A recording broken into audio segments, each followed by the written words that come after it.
Hello everyone, मैं mister Munna Kumar इस YouTube के mathematics easy and essential channel पर आप सभी का स्वागत करता हूं। मैं गणित शिक्षक हूं, गणित पढ़ाता हूं। यूट्यूब के वीडियो सीरीज के माध्यम से क्लास 6 से क्लास 12 तक के गणित सभी को आसानी से समझ में आने लायक बनाने का मेरा यह छोटा सा प्रयास है। क्लास 7 के एपिसोड 1 में इंटीजर्स पूर्णांक के पार्ट 1 में हमने सीखा पूर्णांकों का संख्या रेखा पर निरूपण करना, पूर्णांकों का तुलना करना तथा पूर्णांकों का योग एवं व्यकलन।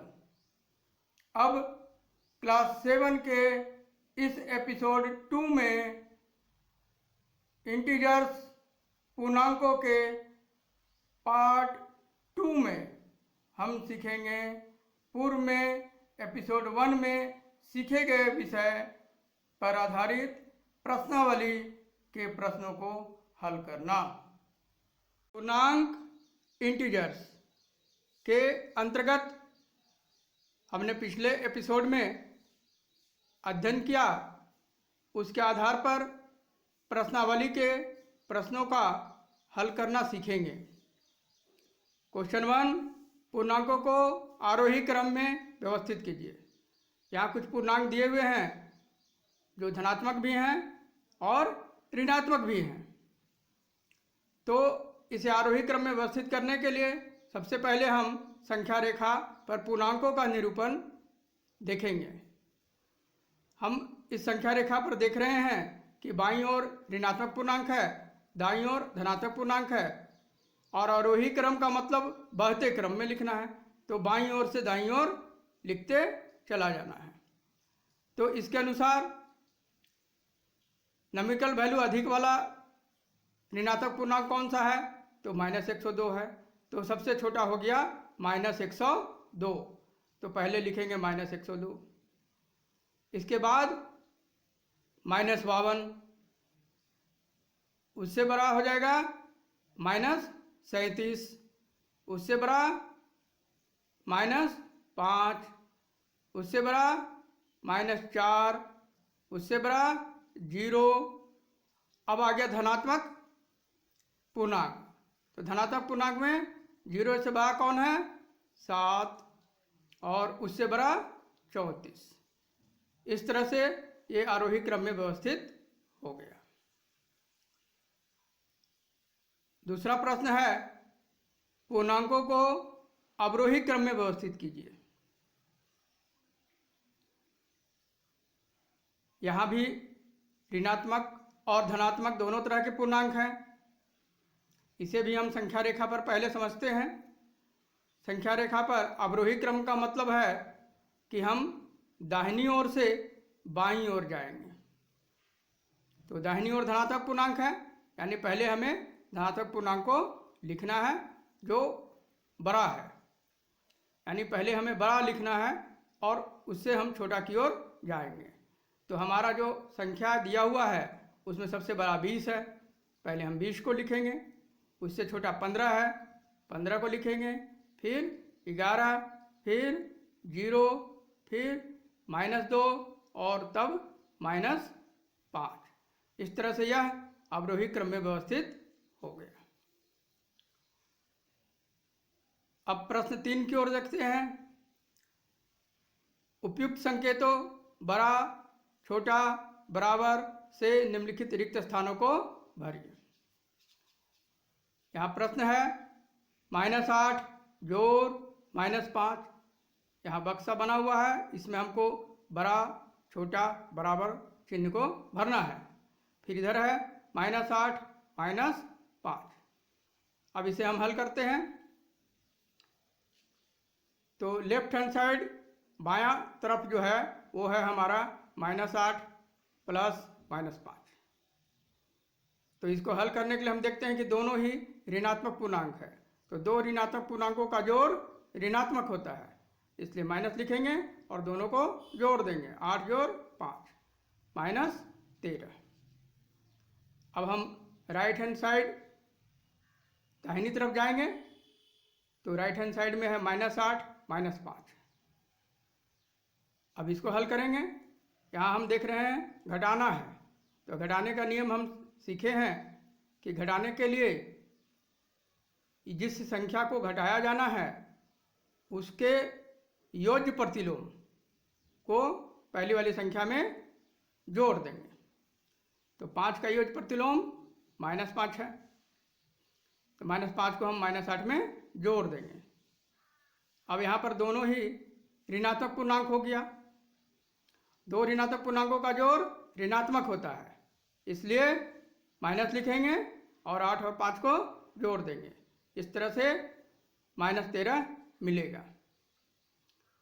तो हम देख रहे हैं कि लेफ्ट हैंड साइड बायां तरफ भी -13 मिला और राइट हैंड साइड दायां तरफ भी -13 मिला, यानी दोनों तरफ बराबर है, इसलिए हम इस बॉक्स में बराबर का चिन्ह भरेंगे।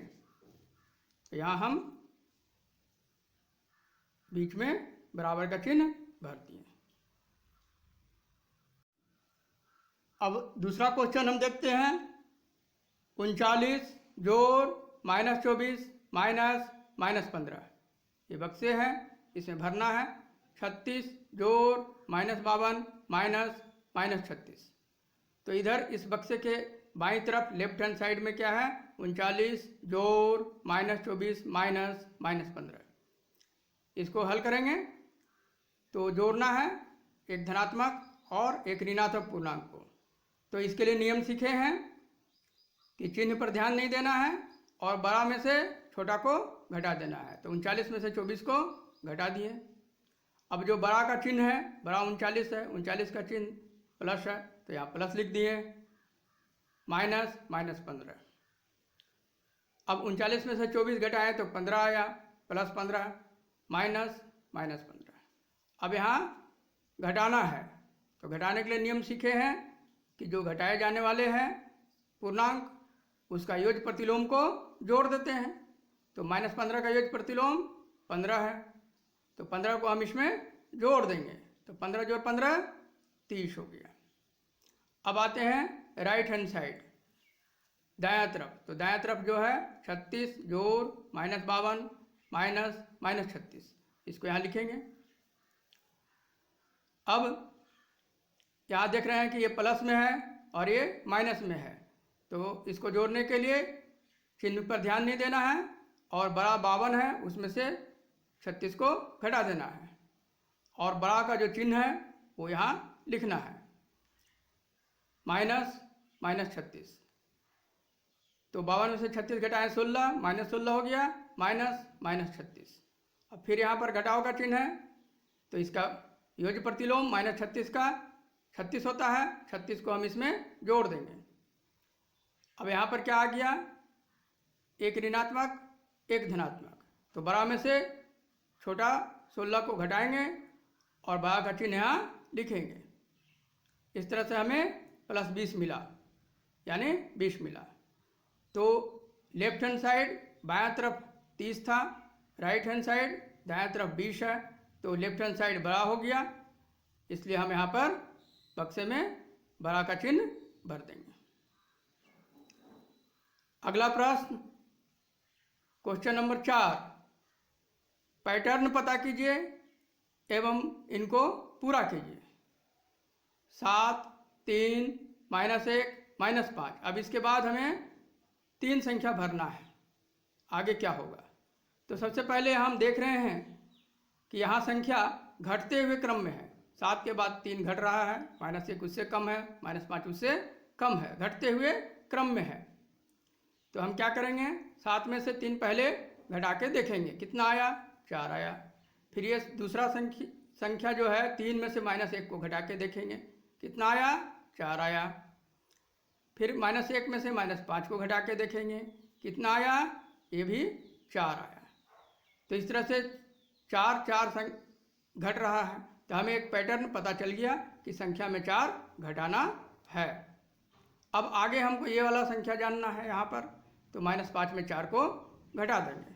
-5 -4 बराबर मिलेगा -5 जोड़ -4 हो जाएगा। इसका योग प्रतिलोम लिखते हैं, जोड़ेंगे इस तरह से। -5 जोड़ 4 यानी -9 मिलेगा।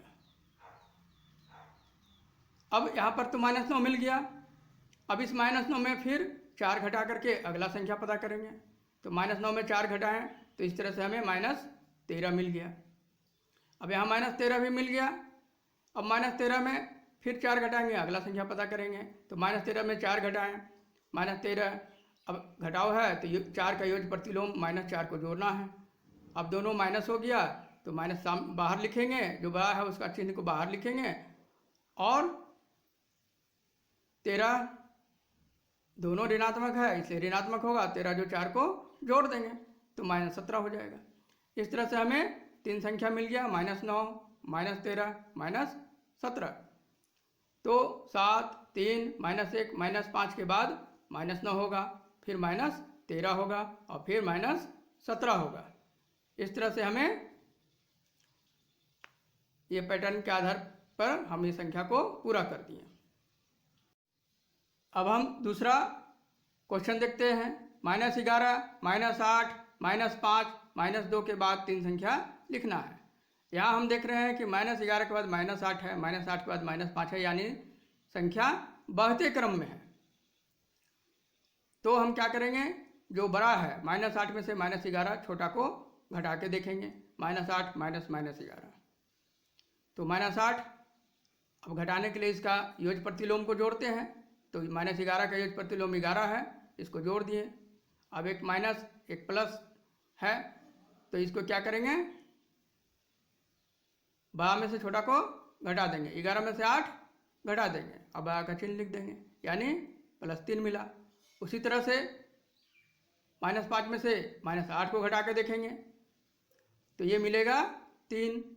उसी तरह से -2 में से -5 को घटा के देखेंगे तो ये मिलेगा 3।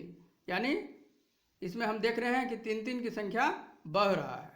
तो हम अगला संख्या यहाँ लिखने के लिए -2 में 3 को जोड़ेंगे। यानी पैटर्न हमको मिल गया कि संख्या में 3 जोड़ना है, n नंबर में 3 जोड़ना है।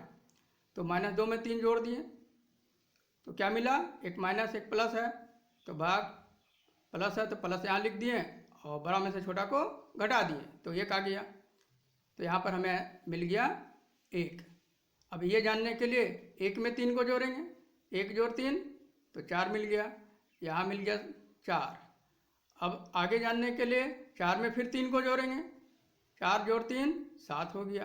तो यहाँ का भी अंक हमें मिल गया 7। इस तरह से मेरा पैटर्न पूरा हो गया। -11 -8 -5 -2, उसके बाद 1 4 और 7। अगला प्रश्न है, मायावी वर्ग कौन है, वर्ग ए या वर्ग बी या दोनों, ये हमको जानना है। तो वर्ग ए में हम देख रहे हैं कि पूर्णांक भरे हुए हैं, यहाँ भी वर्ग बी में पूर्णांक भरे हुए हैं।